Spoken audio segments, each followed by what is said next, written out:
amigos, I am the Soccer Rudo, and I know, I haven't been doing a whole lot on the YouTubes lately, but do you have any idea how much football there is to watch right now, or will be this month? It's more than even I might be able to take in.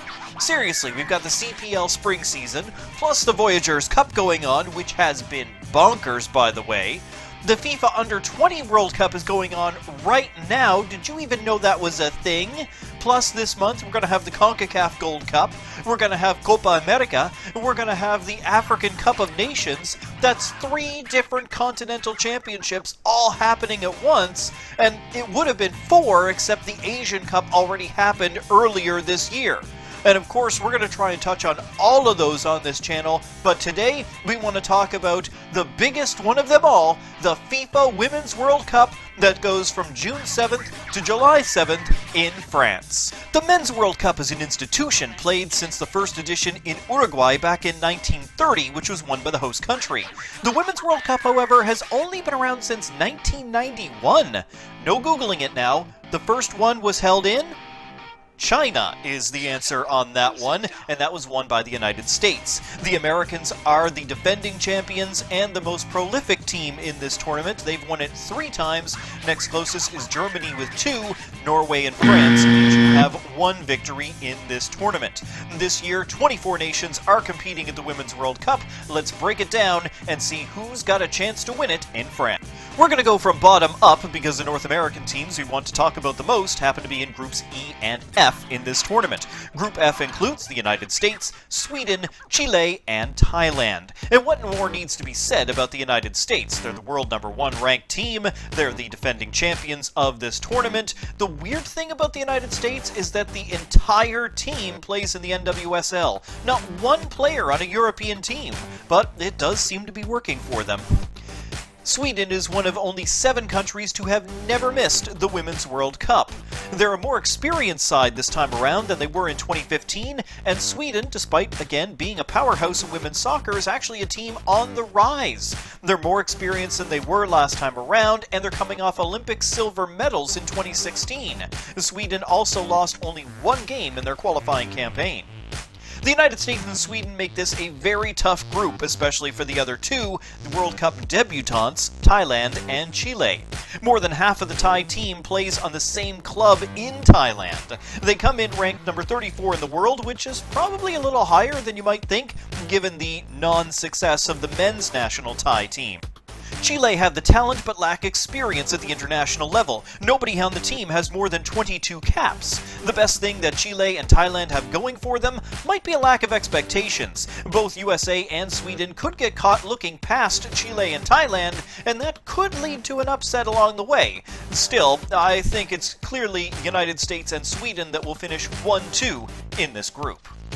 Group E contains Canada, Cameroon, New Zealand, and the Netherlands. The Dutch are the defending European champions from 2017, and they won the Algarve Cup last year as well. Lots of offensive power on display, and the team is very young. The Netherlands will be looking to make a real impression on the world stage for the first time at this tournament. Canada has lots of weapons. Christine Sinclair, of course, is just 3 goals behind Abby Wambach's all-time goal-scoring record of 184 in international competition. And she's 6 behind Marta's 15 goals in the World Cup for most all-time. But the Canadian defense is just as scary as their offense, allowing just 4 goals in their last 13 matches. Canada comes into the tournament in great form and have something to prove after getting bounced in the quarterfinals 4 years ago on home soil. New Zealand, male or female, have never won a game at the World Cup, but the team did score 43 goals in 5 games at the OFC Nations Cup in 2018 to get here, so that's something. Cameroon reached the knockout stage of the World Cup in 2015. It's a tall task to do so again in this group, but I love a good underdog story, and Cameroon speaks French, so perhaps they'll have some support at the World Cup in France? The group is up for grabs between Canada and the Netherlands for that top spot, and when they clash, that's going to be a fantastic match. Group D will be interesting. England, Scotland, Argentina, and Japan. England won bronze in 2015, taking out the host Canadians along the way. They're ranked 3rd in the world, but lost a tune-up game to Canada a few months ago coming in. The Lionesses won the She Believes Cup in the United States as well.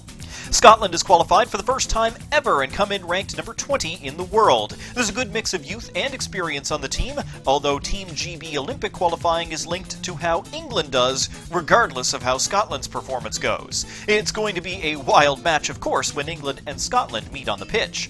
Argentina are ranked 37th in the world and have lost all 6 previous World Cup games they've played. But Argentina and England in the same group? Anything can happen there. The team does score points for going on strike in 2017 to protest pitiful wages and disrespect compared to the men's game. Japan were World Cup champions in 2011 and runners-up last time around in 2015. They have lost many of their big names, however, due to retirement. Still, they continue to be very skilled and are rebuilding well as 14 members of the squad are 23 or younger. England and Japan are the obvious choices to finish on top of the group, but don't discount Scotland, they could provide a bit of an upset. This brings us to Group C: Australia, Brazil, Italy, and Jamaica. Australia ranks number 6 in the world and boasts Sam Kerr, the NWSL's all-time leading scorer, which is crazy when you realize she's only 25. The quarterfinals is where this team has bowed out for the last 3 tournaments. Australia will be looking for bigger and better this year. Italy have not been to the quarterfinals since the inaugural tournament in 1991, but they come in ranked number 15 in the world in good form. All but one player plays at home in Italy, not a huge shock for an Italian squad. Italy have won 7 of their 8 qualifiers to get here. 33-year-old Marta still leads Brazil, 133 caps, 110 goals, and as mentioned, 15 at the World Cup for most all time. Just 6 of the 23 players on the Brazilian team are 24 years old or younger. Brazil's time to win the World Cup might have to be now. And the Reggae Girls are the first Caribbean side to ever qualify for the Women's World Cup after finishing 3rd in CONCACAF qualifying. Perhaps no expectations will carry them somewhere?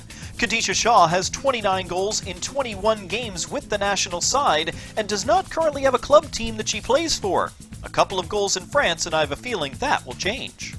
Group B is home to Germany, China, Spain, and South Africa. Germany are ranked number 2 in the world, 2-time world champions. They are always tough, male or female team. Spain have 20 players from their domestic league, including 10 only from Barcelona. 21-year-old Patricia Guirao won the Golden Ball and the Golden Boot at the U20 World Cup last year. China have never missed the Women's World Cup. In fact, they've gone beyond the group stage every single time. That is some consistency. Currently ranked number 16 in the world, and they finished 3rd at the 2018 Women's Asian Cup. And South Africa are making their debut, ranked number 49 in the world. They'll lean heavily on Jeannie Van Welk, who has 165 caps for the team. China's always solid, but I like this young Spanish team, and I think they could finish 2nd in the group behind Germany this year. And finally, Group A is the host country France, plus Korea Republic, Nigeria, and Norway. The hosts are looking to bring home back-to-back World Cups after the men did it last summer, and they could do it, ranked number 4th in the world, led by names like Eugenie Lesson, who just won a 6th Champions League with Lyon. Korea reached the knockout stage for the first time in 2015. 10 of the Korean players play for the same side in Korea, but they're 6-time domestic champions since 2013. Familiarity could prove a good thing for Korea. Norway still boasts a strong side with a reputation of success. They come in ranked number 12 in the world. However, most notable is probably who's not on the team. Ada Hegerberg, a former Ballon d'Or winner, retired from international football in 2017 over a lack of respect for the women's game and inequality. And Nigeria are ranked 38th in the world. They've never passed the quarterfinals, but are one of those 7 squads that have never missed the tournament. Consistency could carry you somewhere in this. I expect France to absolutely crush this group. Norway is the odds-on favorite for 2nd, but don't count out either of the other 2 teams to possibly jump up and make some noise. Overall, there is a ton of talent on display here, and it's going to be an amazing tournament no matter what happens. France, England, the United States, Germany, they could win it all. Heck, so could Canada, Sweden, or the Netherlands, maybe even Japan or Brazil. Calling a winner is really tough, but I like England, Australia, Canada, and France as a possible Final Four. Looking at the playoff format, I think it's very likely that you're going to see France and the United States clash in the quarterfinals, and that's where I'm calling my upset of the tournament. I think the host side could be just enough to take out the Americans on the route to the final. I am the Soccer Rudo. Until next time, enjoy the Women's World Cup, and yes, I am a little bit sad that Mexico did not qualify. Now where will I find good lucha things?